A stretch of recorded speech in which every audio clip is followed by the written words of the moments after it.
जय श्री कृष्ण। प्रिय दर्शकों, कोई तन दुखी, कोई मन दुखी, कोई चिंता चित्त उदास, थोड़ी थोड़ी सब दुखी, सुखी हर को उदास। इस संसार में हर व्यक्ति किसी न किसी समस्या से जूझ रहा होता है। जिस समय संसार के सभी रास्ते बंद हो जाते हैं, तब परमात्मा का एक रास्ता दिखाई देता है। इसी प्रकार से जब दंपत्ति डॉक्टरों के चक्कर लगाकर के थक जाते हैं, संतान की प्राप्ति नहीं हो रही, तब केवल एक ज्योतिष का सहारा लिया जाता है, भगवान का सहारा लिया जाता है। वैवाहिक जीवन में समस्या आ रही है तो उस कार्य के लिए भी केवल एक परमात्मा का सहारा बचता है। निर्बल के बलराम, यानी कि केवल संसार में जो दुखी होता है, संसार का सताया हुआ होता है, उसके केवल सहारा परमात्मा होते हैं।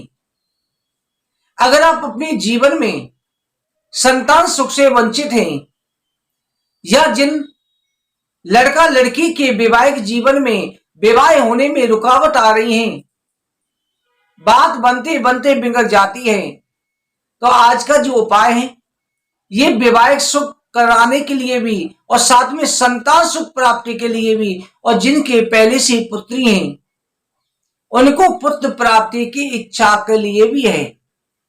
इस उपाय को करने से निश्चित रूप से मनोवांछित इच्छाएं पूरी होती हैं। इस उपाय में पति पत्नी भी संतान प्राप्ति के लिए कर सकते हैं, और जो लड़का या लड़की हैं विवाह के लिए कर सकते हैं, या जिनके घर में परिस्थिति अनुकूल है, प्रतिकूल होती दिखाई दे रही हैं, उन्हें अनुकूल करने के लिए भी कर सकते हैं। इस उपाय में आपको केवल शिव जी के सामने उपाय करना है। इसे आप मंदिर में जाकर के या अपने घर के मंदिर में भी कर सकते हैं। अगर घर के मंदिर में आपकी शिवलिंग है छोटा, क्योंकि पारद शिवलिंग घर के अंदर रखा जाता है, स्फटिक का, पारद का या गोमती शिवलिंग अपने घर के अंदर रख सकते हैं, उस पर भी कर सकते हैं। इसमें सोमवार का दिन हो, प्रदोष काल हो, मासिक शिवरात्रि हो, इन दिनों में इस उपाय को किया जा सकता है। इस उपाय में ध्यान रखें, जिस भी उपाय को करते हैं उस उपाय में प्रातः काल ब्रह्म मुहूर्त में जाग जाना चाहिए, और जिस समय सूर्य की किरणें पड़ रही हैं उस समय पर इस उपाय को कर लेना है। इस उपाय में करना क्या है कि जैसे अगर आप संतान प्राप्ति के लिए भी कर रहे हैं, तो संतान प्राप्ति के लिए आपको जो है 27 छुआरे लेने हैं।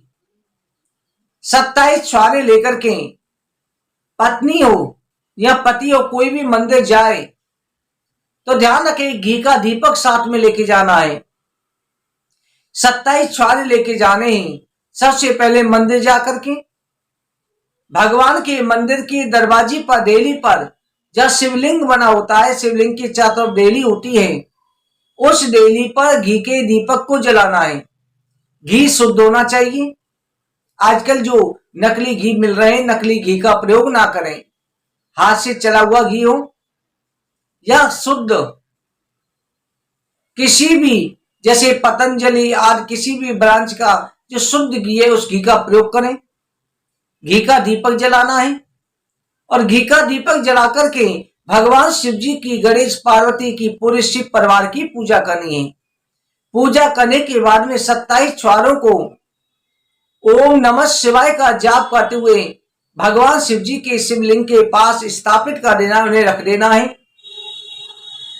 और साथ में जो है आपको ओम तत्पुरुषाय विद्महि महादेवाय धीमहि तन्नो रुद्र प्रचोदयात्, ओम तत्पुरुषाय विद्महि महादेवाय धीमहि तन्नो रुद्र प्रचोदयात्, इस मंत्र का 27 बार जाप करके हर छुआरे पर इस मंत्र को बोलना है। उसके बाद वही बैठ करके एक माला ओम नमः शिवाय की जाप करें, और वापस आते समय उन 27 छुआरों को लेकर के आ जाए। संतान सुख के लिए, पुत्र प्राप्ति के लिए पति को नित्य प्रति एक छुआरा खाली पेट खिलाना है, या जिनके वैवाहिक जीवन में रुकावट है वो भी नित्य प्रति एक छुआरा खा सकते हैं। इसके साथ में आपको अपनी लंबाई के अनुसार एक लाल धागा लेना है। लाल धागा मोली का हो या आप रेशमी धागा भी ले सकते हैं, दुकान से, पूजा की दुकान से मिल जाता है। धागे को अपनी लंबाई की को लेकर के उस पर आपको अश्वगंध या केसर पानी में घोल करके उसका लेप लगा लेना है। अश्वगंध या केसर नहीं है तो आप हल्दी का भी लेप लगा सकते हैं। हल्दी में थोड़ी रोली डाल दें जिससे कुमकुम बन जाएगा, उसका लेप लगा लें और उसे लेकर के शिवलिंग पर लपेट दें। उसके बाद आपको जो अपनी मनोकामना के लिए भगवान शिव जी का ध्यान करना है और भगवान शिव जी के रूपों का ध्यान करते हुए 12 ज्योतिर्लिंगों का भी ध्यान कर सकते हैं।